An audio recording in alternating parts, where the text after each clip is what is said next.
প্রকৃতির মাঝে ছিল নীরবে তারি স্পন্দন, প্রকৃতির মাঝে ছিল বুক ভরা হাহাকার ক্রন্দন।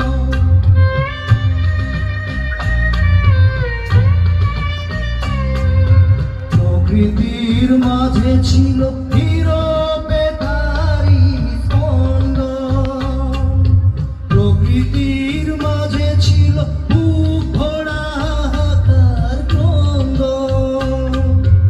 আকাশের মেঘগুলো বৃষ্টি হয়ে ঝরেছিল, ওই আকাশের মেঘগুলো বৃষ্টি হয়ে ফোঁটায় ফোঁটায় ঝরেছিল। তবু মানুষের হৃদয় গলে তারা যিশুর পবিত্র হাতে প্রেমের চিহ্ন দেখেছিল। দুঃখী দেশে